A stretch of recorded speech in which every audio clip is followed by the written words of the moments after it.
A paz do Senhor, eu sou a missionária Adriana Cunha, da cidade de Jacareí, e quero estar deixando uma meditação, tendo o texto de referência, o Atos 16. Nós vamos estar lendo os versículos 25 e 26. Perto da meia-noite, Paulo e Silas oravam e cantavam hinos a Deus, e os outros presos os escutavam. E de repente sobreveio um tão grande terremoto que os alicerces do cárcere se moveram e logo se abriram todas as portas e foram soltas as prisões de todos. Então, esses versículos são bem conhecidos, né, no mundo evangélico, né, que Paulo e Silas à meia-noite oravam e louvavam ao Senhor dentro da prisão, né, e de repente veio um grande terremoto da parte de Deus e foram abertas todas as prisões, todas as portas.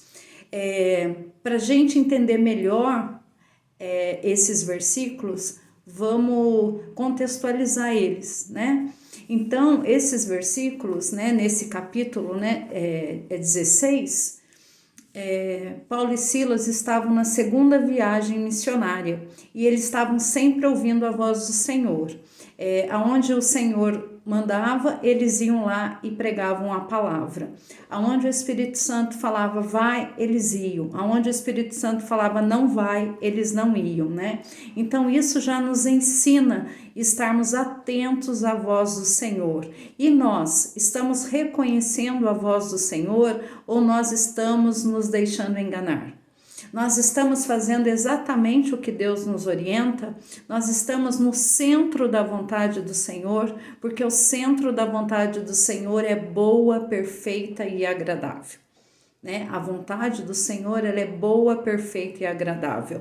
Então nós temos que nas mínimas coisas e nas maiores escolhas nós temos que ouvir a voz do Senhor. Nós temos que estar sempre atentos, sempre pedindo a orientação dele, né, para as nossas escolhas, né, podem ser pequenas ou grandes, né, seja comprar um guarda-roupa, seja comprar uma casa, seja trocar um carro, um relacionamento, algo familiar, algo financeiro, como que tá as nossas finanças. Então tudo nós temos que estar atento à voz do Senhor, estar atento ao que a palavra do Senhor fala e estarmos atentos ouvindo a voz do Senhor, né? Então a gente tem que estar sempre prestando atenção nisso, né? E ser como Paulo e Silas, né? Se o Senhor falou vai, vai. Se o Senhor falou não vai, e não vai, né? E no nosso ministério também, a mesma coisa. Às vezes a gente vê pastores, a gente vê missionários, evangelistas, né? Entrando em guerras, em causas que não eram para eles terem entrado, né? Será que eles foram lá? Era a vontade do Senhor?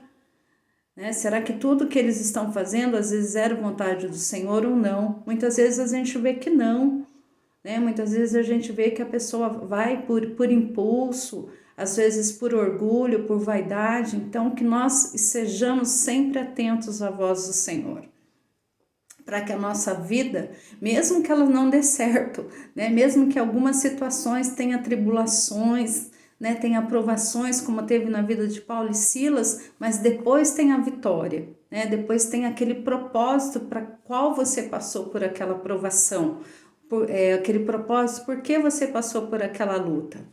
Então, em determinado momento, Paulo teve uma visão que era para ele estar indo para Macedônia, e ele obedeceu e foi para Macedônia, né? Algum tempinho depois, ele sempre que orava, ministrava a palavra também, estava ministrando para as mulheres, e Lídia foi tocada pelo Espírito Santo e entregou a vida dela a Jesus, né? Ela e a casa dela. Aí eles passaram pelas águas e ela ofereceu hospedagem para Paulo e Silas, e eles se hospedaram com Lídia, né? Então o primeiro propósito já tinha sido cumprido, que foi a salvação de Lídia e da casa dela. E depois, cada vez que eles iam orar, eles encontravam com uma jovem que tinha um espírito de enfermidade. essa jovem tinha um espírito de enfermidade. E ao verem Paulo e Silas passando, ela sempre falava: olha os homens de Deus, né, que pregam o caminho da salvação, são servos do Deus vivo, servos do Deus Altíssimo, né? E sempre, dia após dia, em determinado momento, Paulo se irritou com aquilo, né, se perturbou com aquilo, e ele repreendeu aquele espírito de adivinhação. Ele falou para aquele espírito se retirar do corpo daquela jovem, e imediatamente isso foi feito. Imediatamente o espírito de adivinhação saiu do corpo daquela jovem. Só que aquela jovem, ela dava... os senhores, né, daquela jovem lucravam muito com aquele espírito de adivinhação. Eles lucravam, eles tinham muito lucro com as adivinhações que ela fazia, né? E pelo inimigo, né?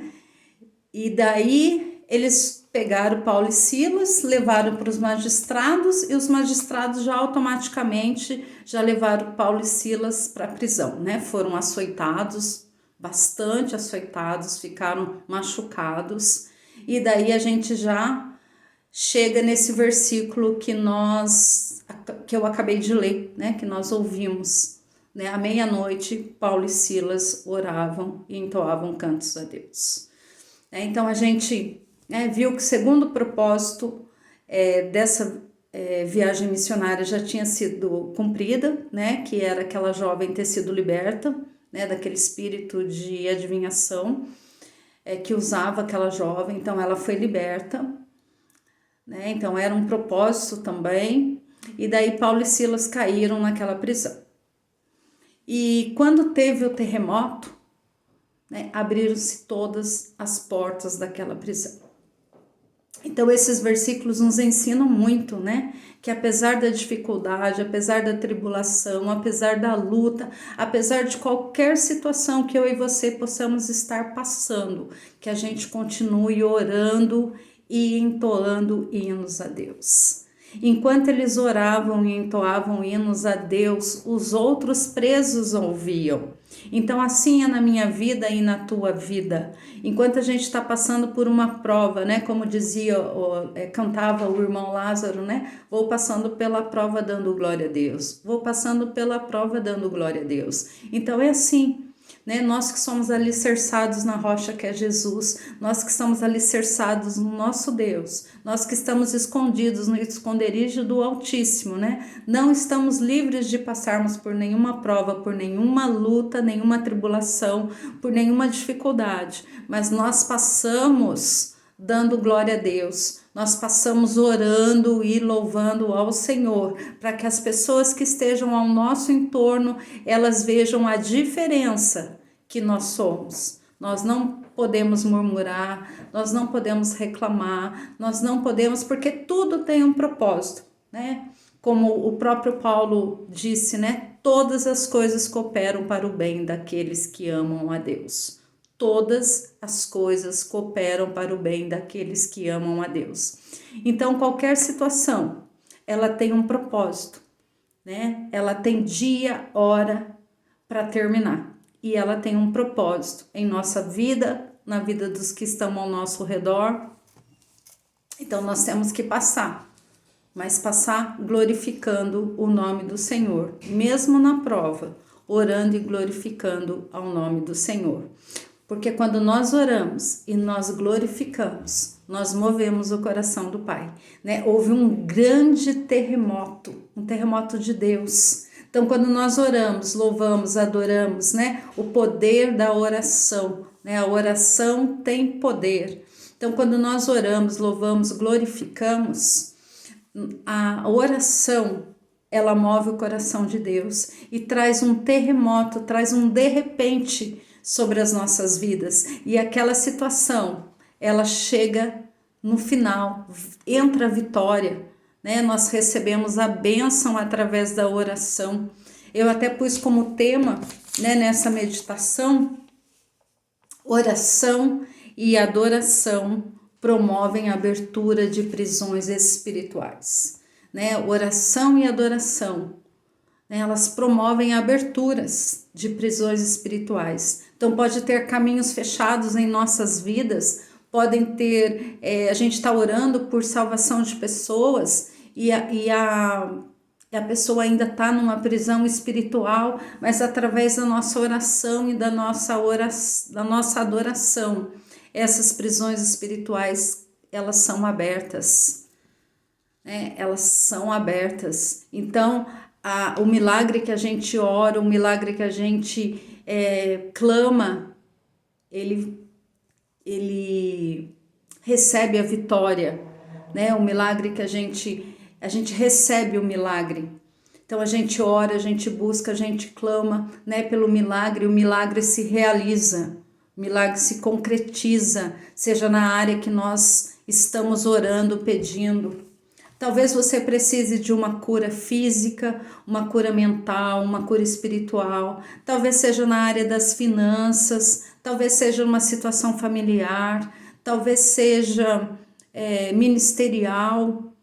Eu não sei qual área que você necessita, mas eu sei, isso eu tenho certeza, eu creio, isso eu profetizo, né, como missionária do Senhor, que se você orar, se você adorar em cima daquela causa que você precisa, as portas serão abertas no dia e na hora que Deus determinar. Isso eu tenho certeza. Porque não tem nenhuma oração que fica sem resposta. Então, quando nós oramos, nós fazemos com que Deus venha em nossas vidas, e pode vir no de repente.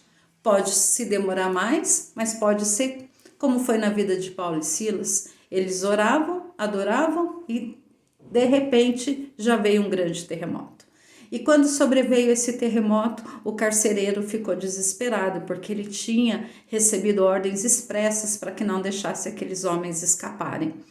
E daí ele já desembainhou a espada e tentou tirar a própria vida, né? E Paulo imediatamente falou: não faça nada, todos os presos estão aqui, ninguém fugiu, ninguém, estamos todos aqui. Aí o carcereiro fala para eles, né? O que eu faço, o que eu tenho que fazer para que eu seja salvo? E eles responderam: crê no Senhor Jesus Cristo e será salvo tu e a tua casa. Olha que promessa maravilhosa que Deus tem sobre as nossas vidas. Se nós cremos no Senhor Jesus Cristo, a salvação é para nós e para nossa casa, para os nossos, para a nossa família. É uma promessa que Deus tem para nós. Crê no Senhor Jesus e será salvo tu e a tua casa. Eu creio no poder da oração, eu creio no poder da adoração e eu creio nessa palavra que Deus deixou para nós, que se nós crermos nele, serão salvos nós e a nossa casa. Eu creio, né? E aí, o carcereiro e a família dele passaram pelas águas, né? E no dia seguinte, os magistrados, sabendo que Paulo e Silas eram romanos e que eles deveriam ter sido julgados, que deveria ter tido um processo, um julgamento, pediu para eles saírem da cidade automaticamente. E daí eles falaram: não, nós somos humilhados publicamente, eles que venham aqui conversar conosco, porque nós temos uma identidade, nós somos filhos, nós somos herdeiros do céu, nós somos filhos, então eles que venham aqui se retratar. E assim foi feito, né? Os magistrados foram lá, se retrataram e pediram para que eles fossem embora daquela cidade. Então os 3 propósitos foram cumpridos, né? A salvação da Lídia, salvação da jovem e a salvação do carcereiro e, consequentemente, das famílias, né? E o final eu achei assim bem, vamos dizer assim, bem importante, vamos dizer assim, bem relevante, isso seria essa palavra. O final bem relevante que nos ensina que nós temos identidade e que nós temos direito de fazer zelarmos por essa identidade, e as outras pessoas têm que reconhecer a identidade que nós temos, que é sermos filhos de Deus. Eu e você somos filhos de Deus. Eu e você temos um Pai que nos orienta, que nos guarda, que nos cuida, que quer o melhor para nós e para as nossas famílias. Então essa é a meditação que eu deixo para você. Deus te abençoe.